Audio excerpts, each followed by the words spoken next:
It's been almost 10 months since I last published a video on YouTube, but I'm back and I'm excited to start creating new content again. Some of you may wonder though, why did I disappear for so long? In my last two videos, I shared that I had to leave my rental apartment where I recorded most of my videos. I published them in December 2023, but I actually moved out many months earlier. Since then, I've moved around a bit, stayed in different countries, but I didn't like it as much as I hoped I would. I felt like I'd lost my roots. I wasn't grounded. I missed having a home. Some apartments I stayed in were noisy, too small, or messy.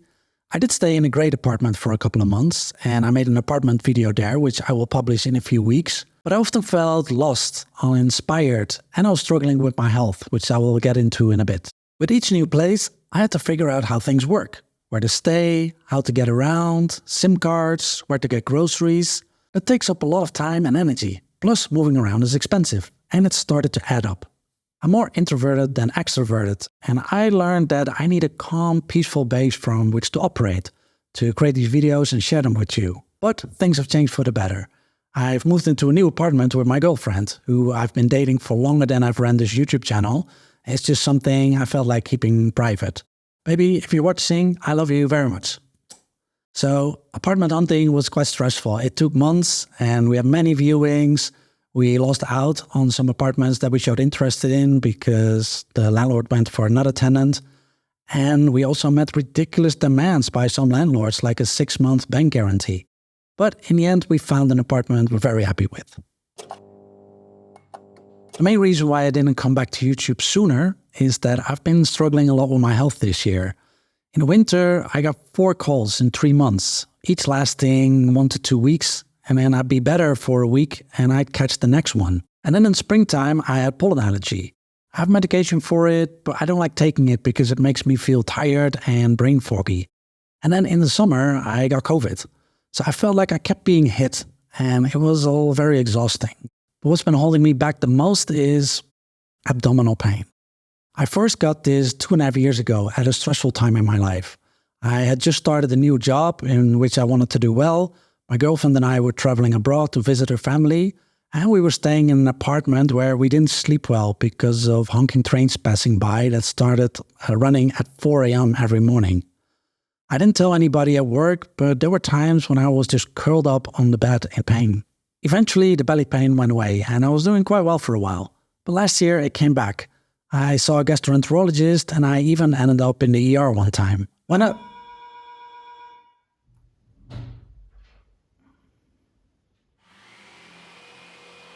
my God. Drilling. 1 hour later. Okay, let's try this again. I had to stop because construction workers started drilling outside. So I took a break. I did a workout at home. I don't know if you can see it in my face, but the drilling stopped. So let's continue. When I sat down with the doctors after the scans, I was terrified. I thought, now they're going to tell me my life is over. They found a tumor, liver disease, maybe pancreatic cancer. But thankfully, all the scans came out clean. And the gastroenterologist diagnosed me with radicular pain, which means a pinched nerve in the back was causing pain in the front, radiating out to the front. And he suggested I do a lot of walking. So that was a relief, and I started walking at least an hour every day. And it helped a bit, but the pain wouldn't go away. And what was the most challenging bit is that I couldn't sit in an office chair for long periods of time. I would sit in a chair, start working, and then after about 30 minutes, I would get pain here. It was as if my diaphragm was pushing on my organs. And, it was just causing the pain to such extent that I couldn't keep working. So that made it really difficult to write scripts or to edit videos. And also made it difficult for me to exercise because any exercise except walking would trigger the belly pain. So no swimming, no cardio, and no weightlifting. It's been frustrating because the number one thing that's been holding me back from creating content here on YouTube consistently has been my health. I'll have a good run and then something happens. In addition to walking every day for at least an hour, which I still do, I also started educating myself about chronic pain. A great book I read is The Way Out by Alan Gordon, which is about pain reprocessing therapy. He writes that chronic pain is not pain that is imagined. It's not in your head. It's real pain. But with chronic pain, the brain misinterprets normal, safe signals from the nervous system to be dangerous. And that is something that can be unlearned. And it's super interesting because with that technique, he's helped people that have been in chronic back pain for years, sometimes even decades, to get rid of it. They did a study with participants who, on average, had been in chronic back pain for 11 years. Yet, after 4 weeks of the study, 98% reported improvements and 66% even reported that they were pain-free or almost pain-free. And 1 year later, that was still the case. I will link to the study in the description below and also to the podcast Tell Me About Your Pain, which is hosted by Alan Gordon, and I've binged and taken detailed notes on. This information empowered me and gave me hope. One of the things I've learned is to be more kind to myself. Maybe you can relate to this, but I have this voice in my head that's relentless. It pushes me forward, so it makes me do things that need to be done, but it also heavily criticizes me, judges me. Michael Singer, in his book The Untethered Soul, compares it to having a roommate in your head, and they're not even paying rent. And it never occurred to me that this roommate in my head might have something to do with my symptoms. I think one of the reasons I was initially drawn to minimalism and live more slowly is to lower my sensory input. I read somewhere that minimalism is a perfect fit for introverts because they prefer a calm, minimally stimulating environment. And that's definitely true for me. But I also came across a study where they had participants listen to a very unpleasant sound while they were getting an MRI scan of their brain. And they found that people who were chronic pain sufferers reacted 25% more to that sound than people who weren't chronic pain sufferers. When you see a content creator online, they often don't show you the full picture of what's going on in their lives. It's estimated that around 20% or 1.5 billion people in the world suffer from some kind of chronic pain, and 50 million people in the US alone. Productivity YouTubers rarely talk about this, at least I never see it. They tend to focus on how to squeeze more efficiency out of the hours of your day, how to be more productive in the same 24 hours we all have. But not everyone has the same energy level and the same health. Yet the implication is that if you are not more efficient, more productive, it's you. You're just lazy or unorganized. When things hadn't improved after about 9 months, I decided to see another gastroenterologist. And he told me that he didn't think the pain was caused by pinched nerve in the back. And he suggested we do an upper endoscopy, which is basically a procedure where they put a scope, which is a tiny camera on a thin, long tube, down my throat and into my stomach, so they could look around and see what it looked like. When we discussed the results after the endoscopy, the gastroenterologist told me that he hadn't found an ulcer and that I had also tested negative for H. pylori, which is a bacteria that infects the stomach. So that was the good news. But he did diagnose me with superficial gastritis, which is inflammation of the stomach. That might also explain why I got sick so easily last year, because my immune system was impaired. One of the things he suggested was that I reduce my stress levels, which is what I've been working on.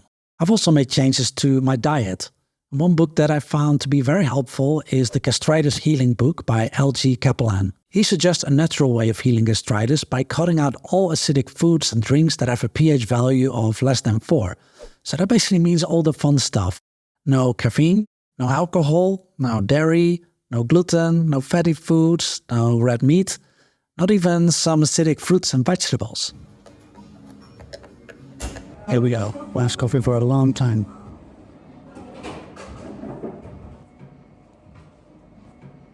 I'm on day 38 right now, and I must say I have started to feel a lot better. Some of these foods I was hardly eating anyway, so they weren't difficult to give up.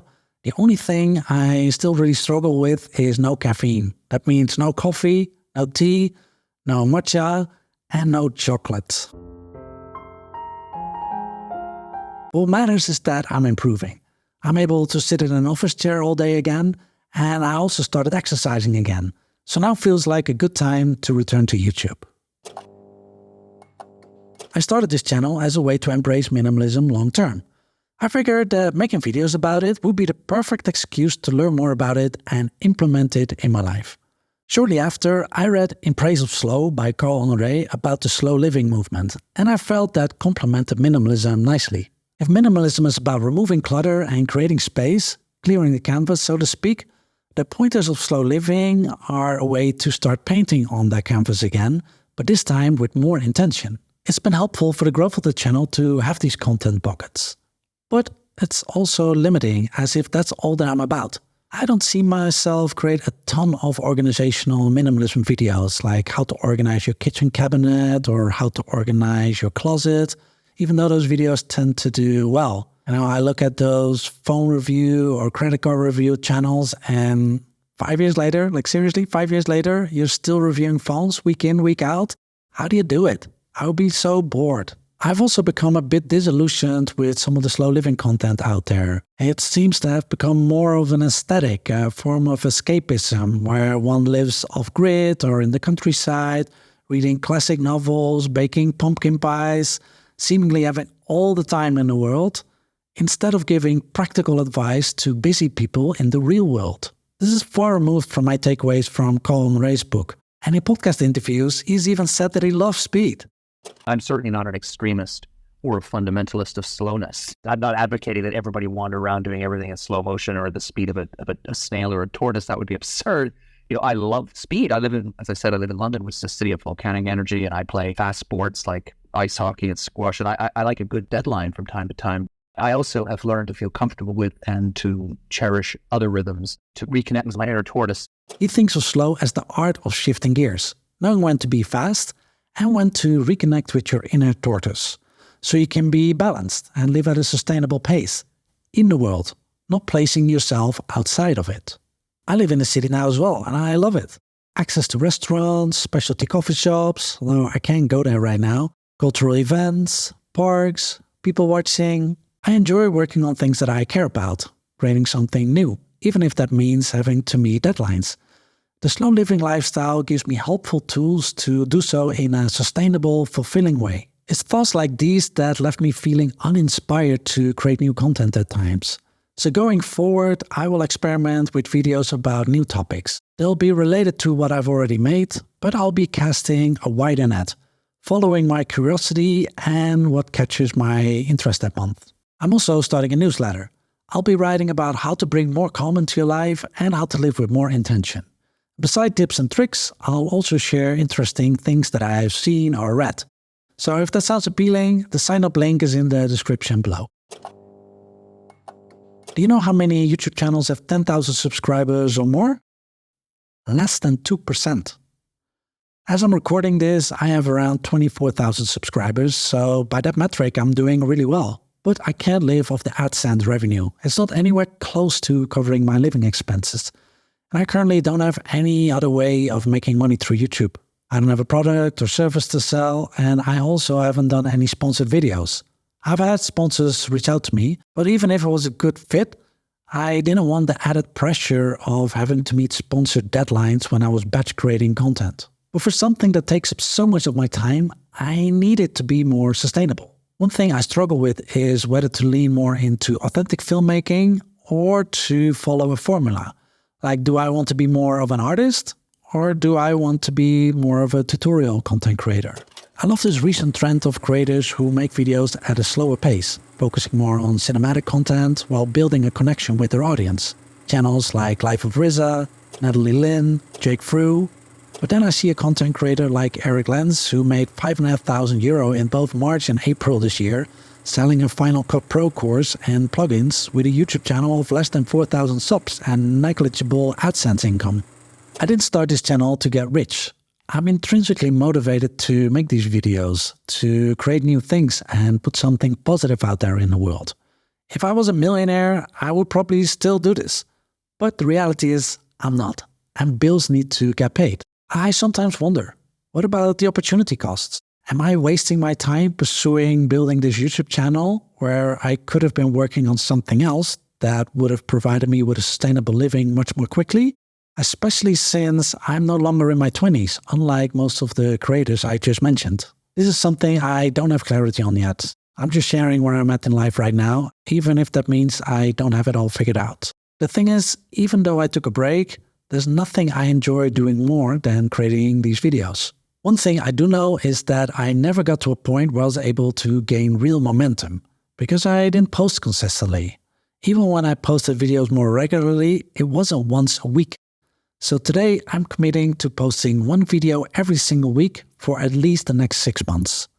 And to give myself a head start, I already created 12 videos that are ready to be published as a buffer in case life throws me a curveball.